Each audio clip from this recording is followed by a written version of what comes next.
Okay. Mad Libs was a program me and a friend wrote originally on a TI-86 graphing calculator and ported over to QBasic, and I added sound.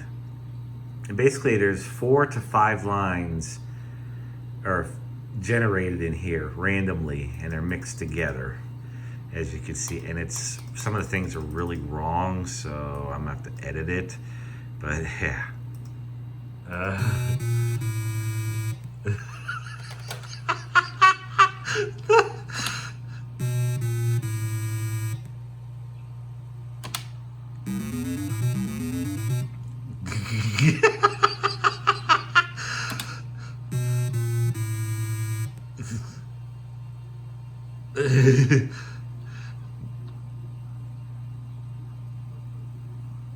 Okay.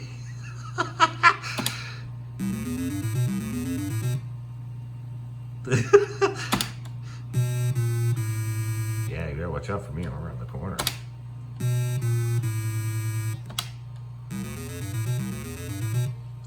Enough of this.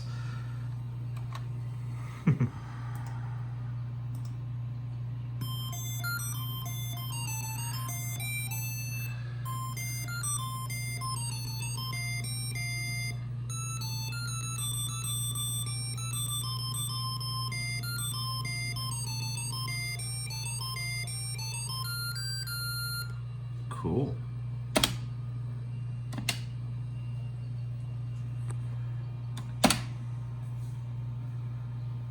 Yeah, why not?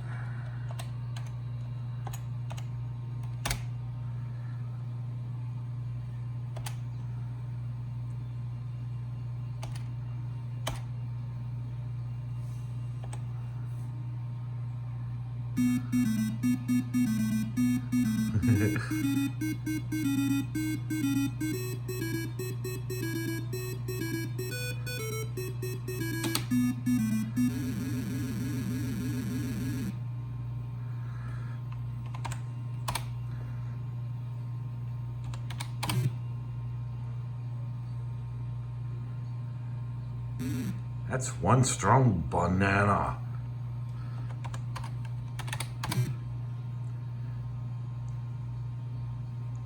The banana disappeared. McMahon would be disappointed.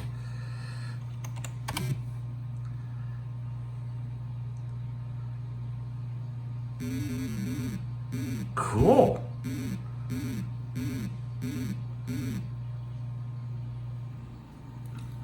And one of my favorite games to play in this is Need for Speed High Stakes. My friend actually had his on PlayStation 1, so I got this in 2001 for relatively cheap from CompUSA, nowhere else.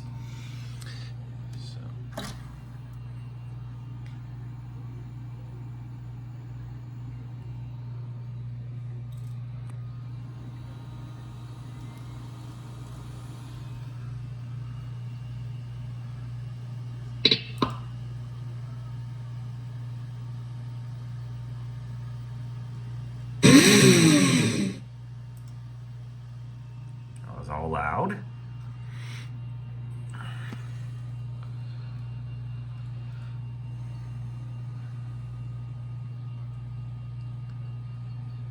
I always love the pursuit mode on here.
simply played it with my CompUSA controller I bought.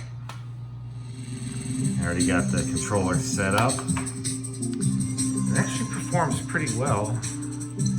Let's see, we'll do single player, arcade, single race. I'll just go right into the race. I believe I have everything all set up. Don't know how I'm gonna do this one-handed, and I don't have a tripod handy, but we'll just play around real quick. 3,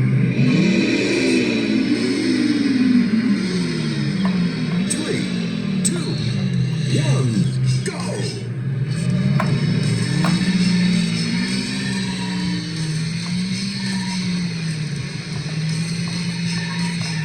Try to do this one-handed. Oh, I pimped already. Hang on a minute, let me get this thing going. Here's the best I can do without a tripod real quick.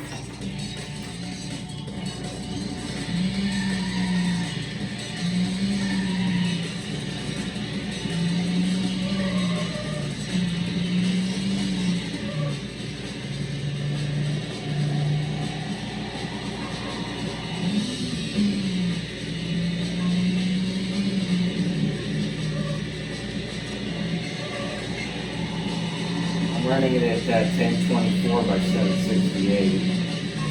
And even though the frame rate's not that great, it's still playable, and it looks really good.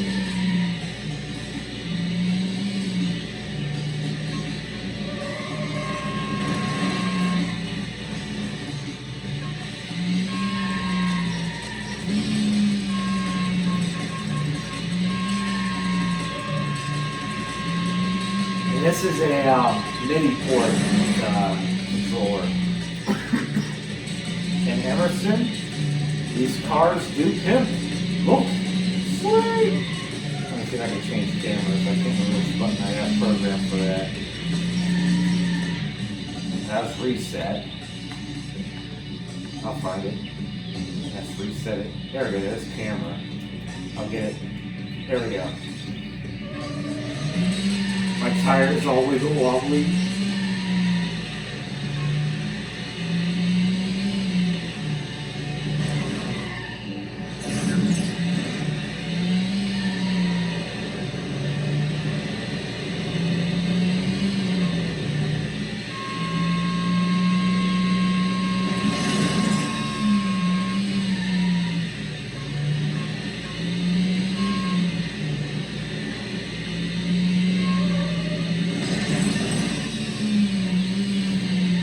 I ain't doing so well, but I'm ending up with a really sweet ride.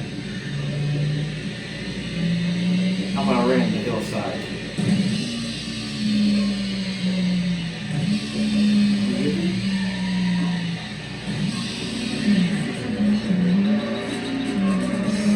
Guess I'm getting passed by everybody. Sweet! Now some of the next things I want to do, I want to demonstrate my very first CD I ever burned on this. Now this computer came with 2 CDRs and 1 RW. I no longer have the RW, but the 1 CDR, this Ryko branded one, was my first, but that was maybe before I learned about once you close a session, you can't write any more data to it for, you know, an audio CD. So it became this disc. These discs right here are the ones I actually purchased myself. And but yeah, this is one of the survivors. So this would have been my second disc I ever burned. I'll play that as well. But this one here, even though this, like I said, I took like the original 4 songs and just added on to it to complete on this one. So we'll show that in a second. Okay, we're gonna play it back in the E drive, which is the original burner that made this disc back in 2000.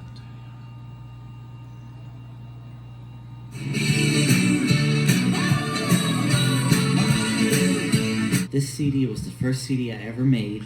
Yeah, I cut a bunch of the songs out due to time, but yeah, that was the first CD I ever burned. And I was just fascinated that I was able to record my voice onto a CD at the time.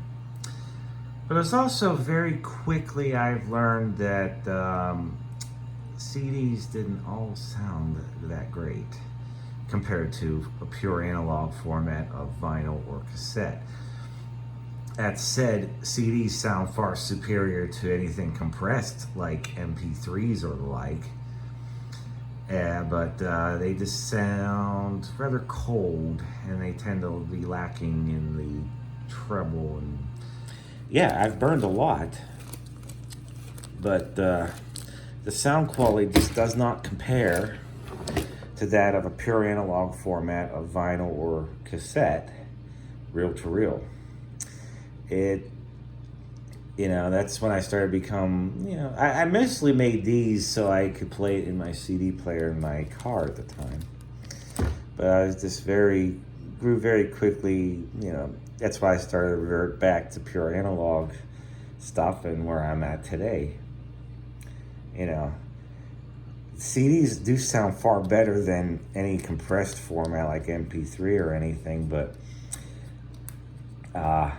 compared to vinyl, cassette, or reel to reel, there's just no comparison. This CD here, this was one of the CDRs that was included with the computer, and this is back when CDRs were still expensive. Go ahead and play this. A lot of the issues with CDRs, DVDRs, etc. Were the manufacturers and stuff. A lot of my discs after the early CDRs were so expensive, they made them correctly, but after that, a lot of my stuff was, I bought a lot of Sony discs that were OEM'd by Mitsubishi Chemical Corp. And those were good discs, along with Verbatims and Teiyuden discs. And yeah, they have survived the test of time. Most of my discs were properly stored. I keep them now in this little binder here. But this disc has seen it all. It's very yellowed, as you can see. But this has been basically started off. It was a disc I messed up the playlist on, so I stuck it in a GPX CD player at my old job, and it stayed there until I left for almost 2 years. I came and went and got it because I was just gonna let it be thrown out. So after that, this has been in my car since 2005 all the way up until 2013 before I finally stuck it in here. And it still plays just fine. So this was originally recorded in 2003.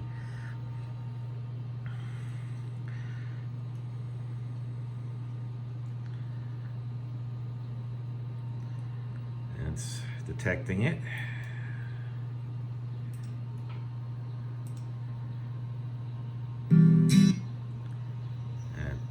This drive always did do that. It kind of ramps up.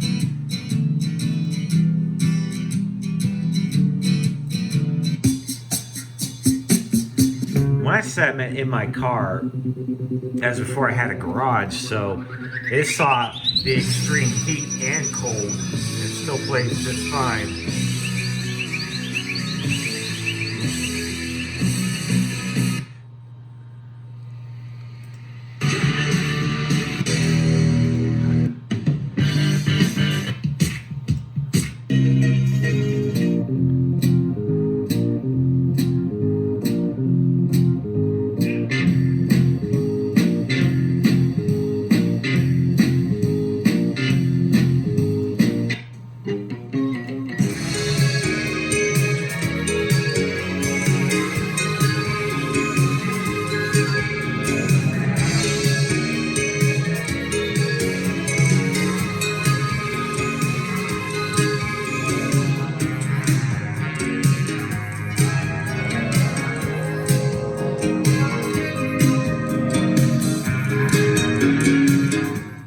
Next, we're going to do something I have not done in this computer since about 2004 or 2005.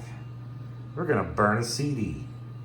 As I mentioned, the laser lens was heavily hazed over, so I had problems with it erroring out, from every time I burned the disc on. So it hasn't been used since. And all it was, it just needed a good cleaning, but I had to take the whole drive apart to get to it. And I retired this computer from daily use in summer of 2007. So let's give this a try. Here's my Teoyuden media. I'm gonna put it in and see what it can do. All right. I already have a thing queued up, but we're going to use my original software that came with the computer, just because. Wherever it ended up, because I sorted my desktop here. Oh, there it is. It came right up. Sweet. All right.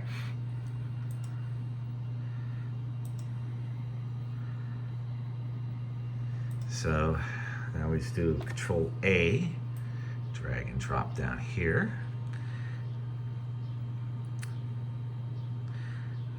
What does it say? I'm over time. So I have to take one of these out, but I'll figure it out in just a minute. Now guest starring the Macho Kitty Bandy. What up, dude? He made dude noises and he jumped up here. Hey, Bandy. And this is the CD drive properties right here. 8 by 4 by 32.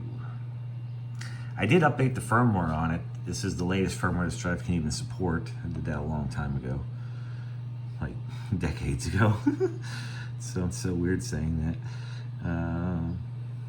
Okay. What's the D drive say anyway, since it's not a writer?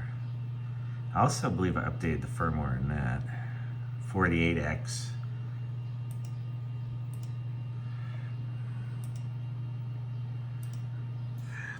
Track at once, close CD. That's what I want. I want the 2-second gap. And we're going to write it at 8X.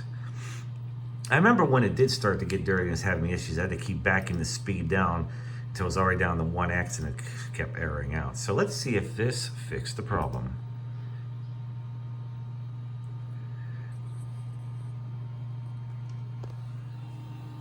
Yeah, I did have the separate orange writing light.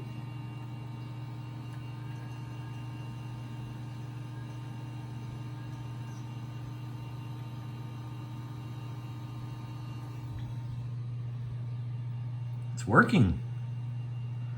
21 years later, and this thing's still able to do it. I used this thing a lot back in the day on the original. And this drive does make a lot of heat. That's why I ended up having to install that auxiliary fan in the case fan. Because everything was so tight in there and the amount of heat that drive made. But it's doing it. It also goes to show you, because I bought a 2003 Sony DVD recorder, their first one, the $800 one. It worked fine all the way up until I put it away in 2011, early 2011. And we took it back out 2 years later, and the drive was toast. And it was a proprietary drive, so I couldn't just swap in another IDE drive. Yeah, it just wouldn't work no matter what we tried. And I ended up getting rid of that. And that's why everything after the early 2000s was really kind of cheap and disposable after that. Whereas this, I mean, yeah, the problem with it was just it needed the laser lens cleaned, and I re-greased the mechanism. But yeah, I'm writing here at the full 8X, and it's not having any trouble whatsoever now. And it's kind of cool. When it hits the end of the track, it turns, the writing part's the laser when it turns off. See, it's changing tracks. And preparing the right track, and then it starts right back up. Very nice. Yeah, this is great. This is the first CD I've written to this thing in about 16 years. from the back here. Let's see. Yep. Lights are going from being hooked into the network.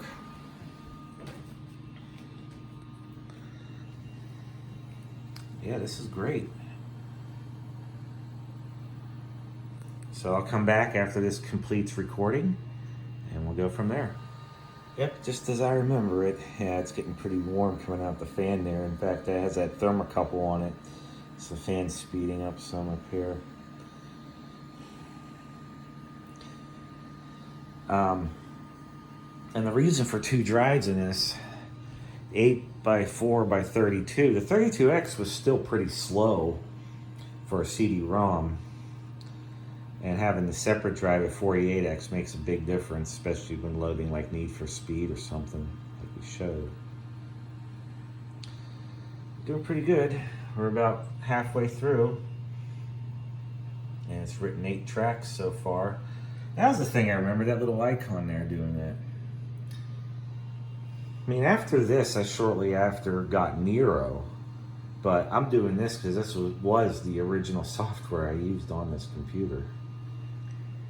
That's the other thing. I did get spoiled by, shortly thereafter, newer computers. My 2003 one had the, 48X or higher 52X burner in it, and this would be done instantly. Just imagine my anticipation the first night burning a disc, but how slow it actually takes to do it. I mean, this has been probably 10 minutes now. But hey, it works.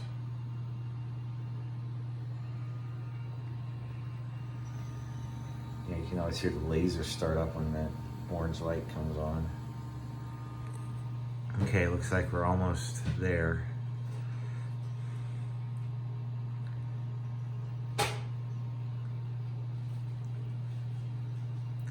Okay, now it's gonna close the CD, so 30 seconds, here we go. It's working. Yeah, that's right, it'll eject it, pull it back in. That's it, it worked, and it was a complete success.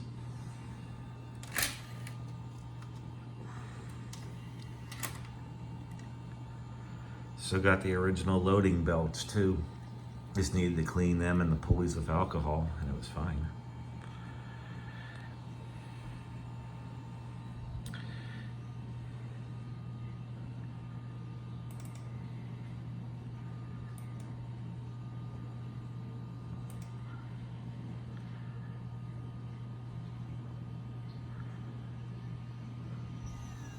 It always did that when this drive starts playing.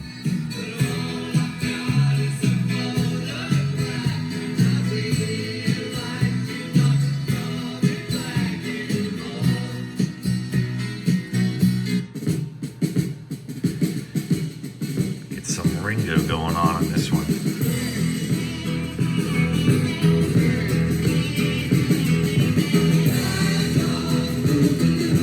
He was such an amazing drummer.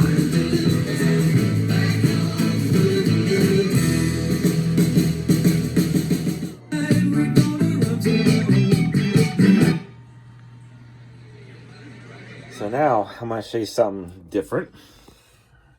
If you guys remember my sound design stereo. This was my first stereo from 1988. Yeah, these were cheap stereos. I already went over why. But this is more nostalgic for me to have this guy. But that said, at the thrift store, I found a 1988 toaster style CD player that can go with the stereo. It has the same cosmetic features, the red lines, a nice VFD. This is something I wanted to do a video on eventually because of V. Westlife's video on the JCPenney Yorks CD player. Well, this is, I'd say, a step above the Yorks because this one's all metal, including the back panel here. And it has a nice VFD, but it's a oh, wait a minute, you can program it. Never mind. I'll just get into that in another video. I said I'd do one eventually on it. Here we go.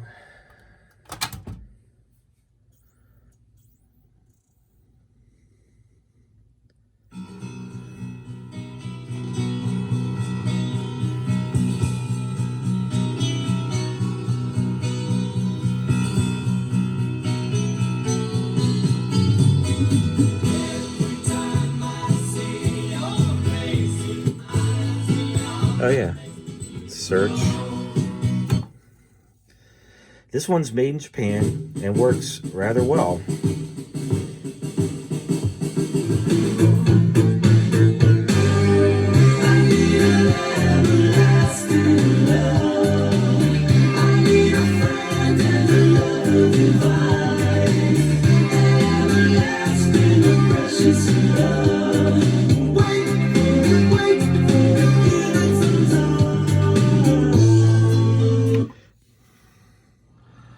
So that was a complete success. 21 years later, and after all the use, and all it needed was the laser lens cleaned. It seems like every optical drive after this one, after computers started becoming really cheap, or just failed like quickly. Everything still works. That's what I mean by this is probably one of the last good computers made before they really started getting cheap for a lot of things. So I'm gonna show you a quick clip of this computer back in 2005, one of my very first videos I put on YouTube. This is why I had VLC on here, because this is a much later file. And also, after it got moved over to my other room, I had Windows 2000 or Linux on this, depending on what I felt like doing. So at the time, playing videos wasn't a problem, but Windows 98's a little tricky with these newer ones. Oh yeah, this was my first vintage box fan I obtained. Those power strips I still have, and they're everywhere. I bought like a ton of them that time.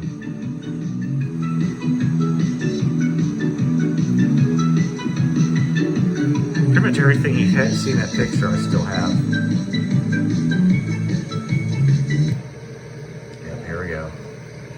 Probably the only person that would collect box fans. This is before I even knew there was a community. I like antique fans, don't get me wrong, but I also love vintage fans too. Still got that fan. Has a new grill, new knob. Frowned upon what I just said. It's avocado green. It's the most beautiful color. But it needs cleaned up some. For us, it's real. Yeah. So this is the computer as set up in 2005. Adam and Goody Two Shoes. I just never heard of it. I would have been 23 at the time. Has same speakers. I didn't have the mouse pad out for this one.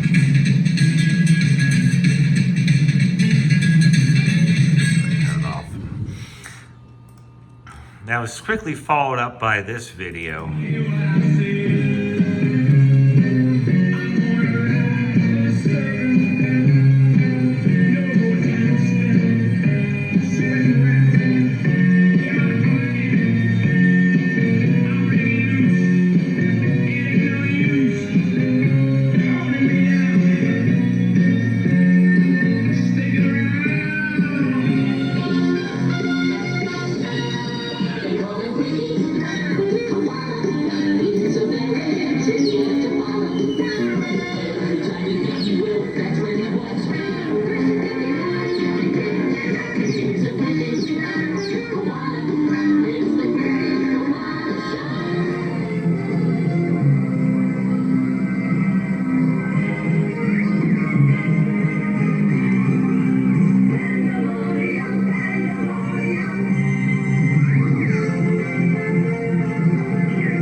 was my first official fan video right here.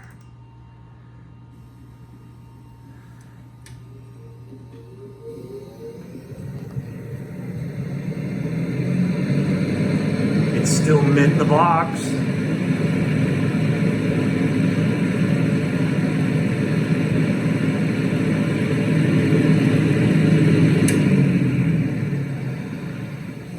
Wow, 2007, it was 14 years ago already.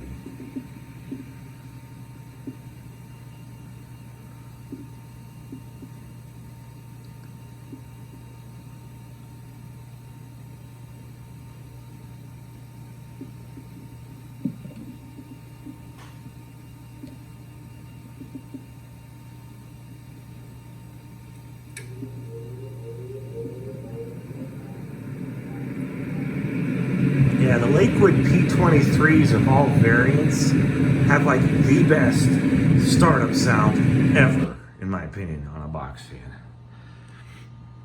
And then there was, I remember this is in here because there's this Canadian cartoon called Ovid, which is video with the O at the beginning. And I don't know, I like the theme song for it, and I play it on one of my TVs here. Join us on this South Trip. The gang's all here to swing and style. Saffron's cooking up. I had to catch up a little bit. Videos, your host. Look outside, look out, FOMO. Party crashing's a no-no. I'll catch that sneaky snake cries right below. Tough muscle, he's super slow. But Rover knows no smarty can ruin Ovid's party. The joint is poppin'. Come on, let's drop in. For more tales of Ovid video. The gang's all here, let's get on with the show. Yeah, let's go. And now top tales of Ovid video. Alright, so the final demonstration will be using my tuner card on here. Best part about doing this is it's immune to macrovision, so I could easily copy things. And to do it, I have it hooked up to the 1989 Technica 4-head linear stereo with Dolby Noise Reduction VCR, OEM'd by Funai. I'll do another video on that shortly, but yep. And there is a hi-fi model of this version of this VCR as well. So for now, I'm gonna hit play.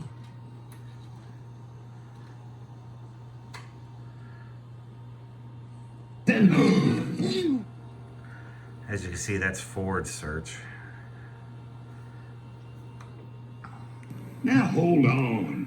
Who are you, anyway? Dan Dawson of Daring Dan's dazzling circus of the air. Now at the Cape Suzette Aerodrome, 3 shows daily and matinees, and you must be the proud parents of Ace here. Me? Married to him? But Lou and Becky aren't my folks. I'm an orphan. Oh, you don't say. Me too. You ever been to an air circus? No, I... And that does software deinterlacing right there. The software I am using, hang on a second. Software I'm using is called Descaler. It's real good with that. See, it's pretty old, 2002. The built-in software was this WinTV 2000. Let's see if I can get that to work real quick. Yep, it's already on it. Oh yeah, I did do closed captioning too, if I remember right.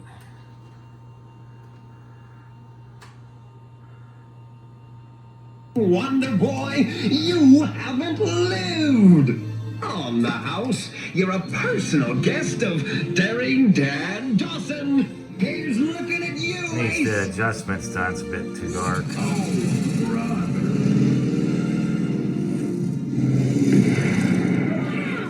Did you see that? I just have the audio going right into the line input on the computer. Let's see, do we have closed captioning now?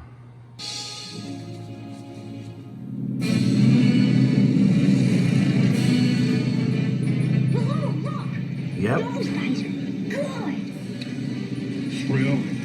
I'm one big big goosebump of It excitement. works. I don't think I've ever tried this. See if there's any others. Nah.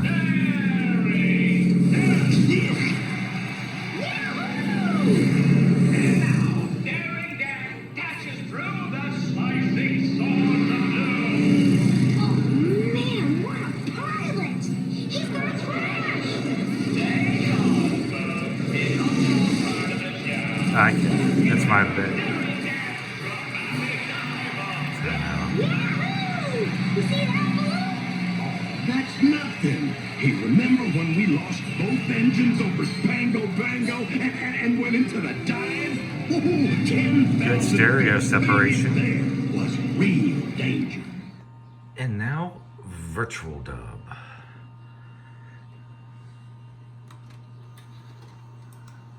Let's start capturing video. Oh, no. How'd you love the show? You are great! Oh, takes one to know one. Ace, how'd you like to join my show? And here it is in virtual dub. I remember I use a lossless codec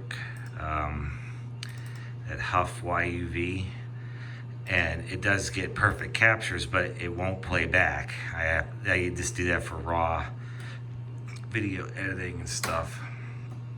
But yeah, this is what I just captured.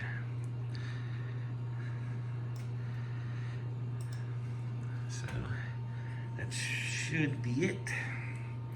Everything still works. I toured everything I wanted to. I think it's now time to shut it down.